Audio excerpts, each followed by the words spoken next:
ನಮಸ್ಕಾರ ವೀಕ್ಷಕರೇ, ಇಂದಿನ ಸಂಚಿಕೆಯಲ್ಲಿ ತುಂಬ ಶಕ್ತಿಶಾಲಿಯಾದ ವಶೀಕರಣ ತಂತ್ರವನ್ನು ತಿಳಿಸಿಕೊಡುತ್ತಿದ್ದೇವೆ. ಈ ವಶೀಕರಣ ತಂತ್ರದ ಪ್ರಯೋಗ ಮಾಡುವುದರಿಂದ ನೀವು ಇಷ್ಟಪಟ್ಟ ಸ್ತ್ರೀ ಅಥವಾ ಪುರುಷ ಯಾರನ್ನಾದರೂ ಸಹ ನಿಮ್ಮ ಕೈವಶ ಮಾಡಿಕೊಳ್ಳಬಹುದು. ಈ ಶಕ್ತಿಶಾಲಿಯಾದ ವಶೀಕರಣ ತಂತ್ರವನ್ನು ಮಾಡಲು ಯಾವುದೇ ಮಂತ್ರದ ಅವಶ್ಯಕತೆ ಇರುವುದಿಲ್ಲ.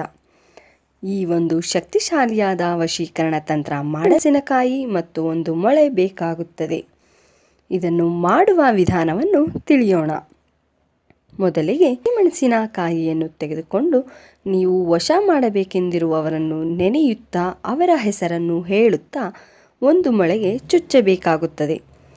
ಚುಚ್ಚಿದ ನಂತರ ನಿಮ್ಮ ಮನೆ ದೇವರುಗಳನ್ನು ಸ್ಮರಿಸಿ ನಿಮ್ಮ ಮತ್ತು ಅವರ ಹೆಸರನ್ನು ಹೇಳಬೇಕು. ನಂತರ ಇದನ್ನು 12 ಗಂಟೆಗಳ ಕಾಲ ನಿಮ್ಮ ಮನೆಯ ಮೇಲೆ ಇಟ್ಟು ನಂತರ ಅದನ್ನು ತೆಗೆದುಕೊಂಡು ಉತ್ತರ ದಿಕ್ಕಿನಲ್ಲಿ ನಿಂತು 3 ಸುತ್ತು ಹಾಕಿ ಅವರ ಹೆಸರನ್ನು ಹೇಳುತ್ತಾ ಇದನ್ನು ಸುಡಬೇಕು. ಸುಡುವಾಗ ಪದೇ ಪದೇ ಅವರ ಹೆಸರನ್ನು ಹೇಳುತ್ತಿರಬೇಕು. ಸುಟ್ಟ ನಂತರ ಅದನ್ನು ಕಾಲಿನಿಂದ ಒಸಕಿ ತಿರುಗಿ ನೋಡದಂತೆ ಬರಬೇಕು.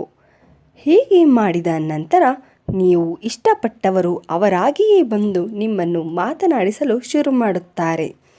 ನೀವು ಹೇಳಿದ ಹಾಗೆ ಅವರು ಕೇಳುತ್ತಾರೆ. ಇನ್ನು ಹೆಚ್ಚಿನ ಮಾಹಿತಿ ಬೇಕಾದಲ್ಲಿ ಡಿಸ್ಪ್ಲೇ ಮೇಲೆ ಕಾಣುವ ನಂಬರ್ಗೆ ಕರೆ ಮಾಡಿ. ಧನ್ಯವಾದಗಳು.